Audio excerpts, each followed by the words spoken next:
el crimen organizado para reclutar a jóvenes y adolescentes. Cuenta precisamente uno de los episodios más oscuros de la capital mexicana. La influencer mexicana Valeria Márquez, mientras ella tenía una transmisión en vivo en redes sociales. If I had known what I was going to find, maybe I wouldn't have made this video. Imagine you're young, unemployed, and struggling financially. One day while scrolling through TikTok, a tempting job offer pops up. It sounds easy, fast, and well paid. You're interested. You decide to accept and show up for the supposed interview. But from that moment on, no one ever hears from you again. This isn't an isolated story. Hundreds of young Mexicans have disappeared in the exact same way. Behind many job offers posted on apps like TikTok, Facebook, or WhatsApp, something much darker is hiding: disguised recruitment. Organized crime groups have been using these types of ads online to get new members.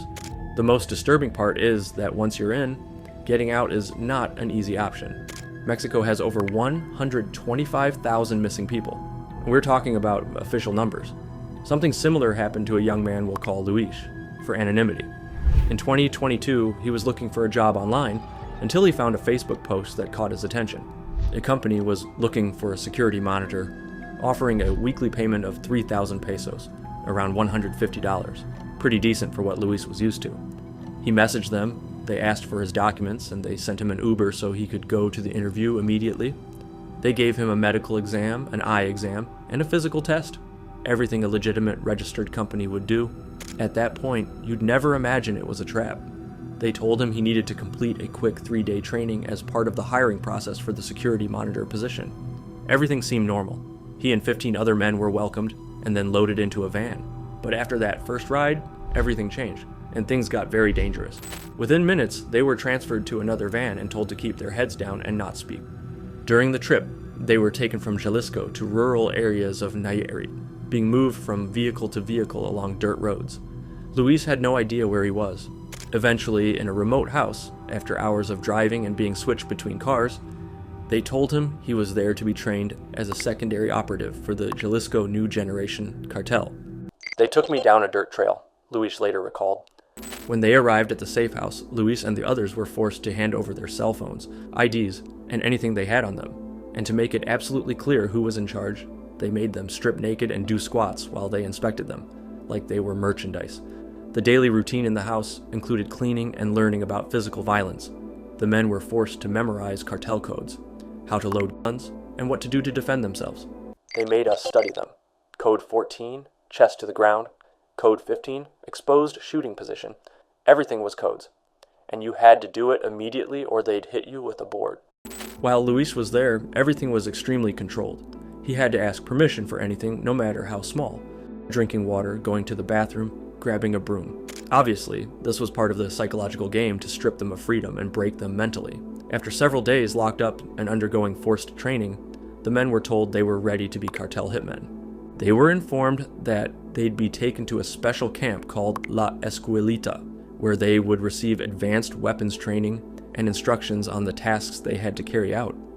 This was the final step in their training, and they were told they had to prove total loyalty and ability. Making one mistake or failing to do their job properly could cost them their lives. At that moment, Luis knew he needed to escape. During the transfer to La Escuelita, they made a stop and allowed him to get off the vehicle to use the bathroom. That's when he gathered the courage to try to escape. When he came back toward the vehicle, instead of getting in, he turned around and ran toward a nearby field, jumped a fence, and fled for his life. After walking several kilometers, not really knowing where he was and nearly collapsing, he reached an OXXO convenience store.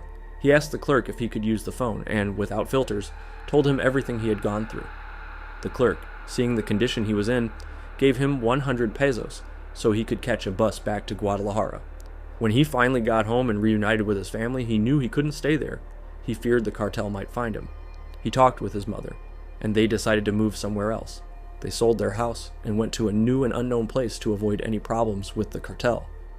And let me tell you, Luis was lucky. Most men who fall for these job offers end up dead or permanently trapped inside a cartel. And the worst part? They don't only recruit unemployed adult men. It also happens to women looking for a better life. Attractive women willing to do anything to improve their situation. This was the case with the platform Zona Divas, a digital prostitution site that became a deadly trap for many women. Zona Divas was a Mexican website where hundreds of women offered escort services. It operated for nearly 20 years and became one of Mexico's most well-known prostitution catalogs. It was created in 2001 by Ignacio Santoyo, better known as El Sony. At first, the site simply promoted women who wanted to offer sexual services. They paid Zona Divas to appear on the site. The more they paid, the better ranking they got. But over time, the business expanded.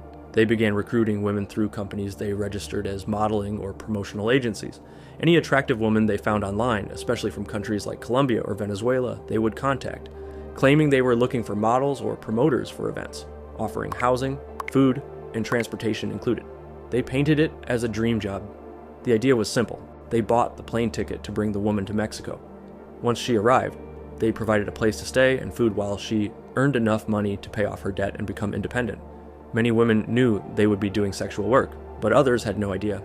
So Ignacio Santoyo and his partner used psychological manipulation to make them accept the proposition.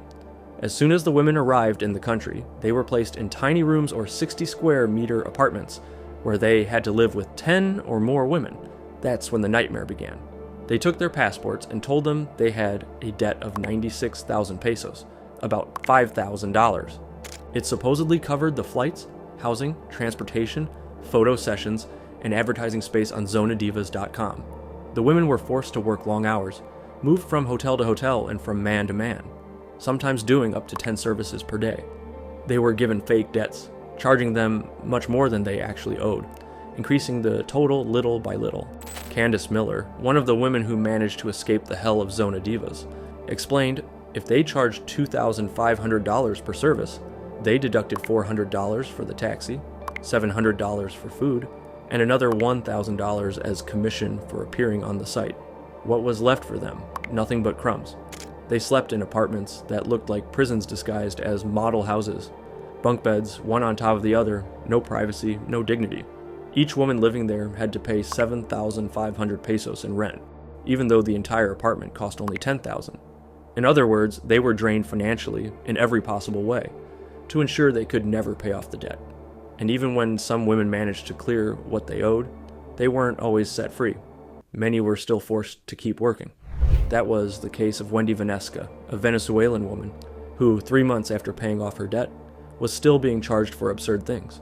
To free herself, she decided to move to Puebla with a friend and continue working as a sex worker, this time independently. But even without a boss, she still depended on the visibility Zona Divas gave her to find clients.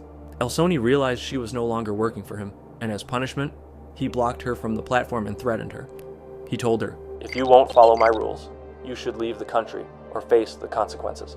But they couldn't leave. They had no money for flights. The only way to work was through Sony. Whenever a woman had a problem with him or the agency, he blocked her. And the only requirement he offered for unblocking them was attending a party with drugs, having threesomes, and engaging in woman-on-woman acts to satisfy his sexual desires. Wendy's friend said, "Wendy and I did it.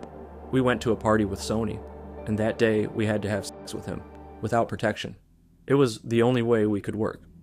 All this came out after, on February 3rd, 2017, Wendy Vanesca was found dead in a Mexico City hotel, and she wasn't the only one. 4 other women connected to Zona Divas were also found dead in various hotels. All of this happened between 2017 and 2018. Obviously, the discovery of 5 dead women who had worked as prostitutes under Zona Divas made the whole country start talking. The case became highly publicized and appeared in news outlets everywhere. Much of this information comes from journalist Marco Antonio Coronel. En la zona metropolitana de la Ciudad de México y también, por supuesto, en el Estado de México están relacionados. Son 5 casos que presentan similitudes. Ninguno ha sido resuelto. La información es de Marco Antonio Coronel. Finally, in 2018, under massive media pressure and ongoing investigations, Zona Divas shut down. El Sony was arrested in 2019 and convicted of human trafficking. But in 2021, he was released due to insufficient evidence to keep him imprisoned. Even though Zona Divas shut down, the problem didn't end there. Trafficking networks simply changed names and kept using other websites and platforms to do the exact same thing. Because in Mexico, the internet isn't just memes, influencers, and tutorials. It's also a playground for cartels, scammers, and exploiters. And right now, one case makes that very clear. Valeria Marquez was a 23-year-old Mexican influencer. She uploaded makeup videos, beauty tips, and similar content on TikTok and Instagram. She had started gaining quite a following and slowly grabbing attention, not just for her content. She had won a beauty contest called Miss Rostro in 2021 and even had her own beauty salon in Zapopan, Jalisco. She also worked as a model and appeared in regional music videos. Everyone thought she had her life figured out, but suddenly, everything changed, drastically. On May 13th, 2025, Valeria was at her beauty salon doing a TikTok live, just like any other day. She was talking to her followers, showing a bit of her routine, everything normal, until a man walked into the salon pretending to be a delivery driver. He asked for her by name, and when they confirmed she was Valeria, the man didn't hesitate. He shot her in the chest and head. She died instantly, and obviously, her entire live stream audience saw what happened. The live ended quickly because one of the employees turned off the camera, but it was too late. Hundreds of people had witnessed the killing in real time. Authorities in Jalisco began investigating the case as a femicide, but right from the start, something didn't add up. Everything suggested it wasn't a robbery or a random attack. The strongest theory was that it was a hit, that someone ordered Valeria's murder. The man walked in casually, pretending to be a delivery guy. He asked for her, and once he confirmed it was her, he shot her without giving her a chance to move. Fast, direct, almost silent. That's typical cartel execution style. After the murder, heavy rumors began circulating. People claimed Valeria had ties with narcos.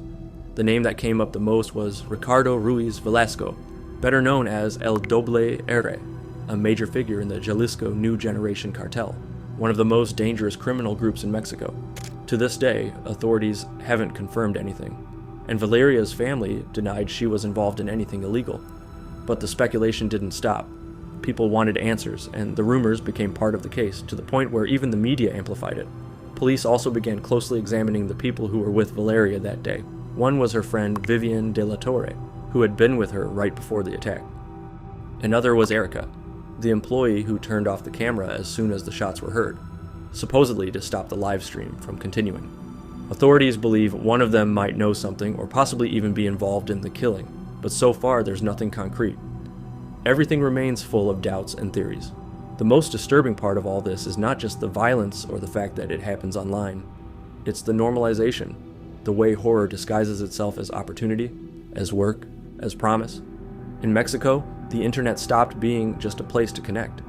It became a hunting ground, a fertile territory for exploitation, deception, and revenge.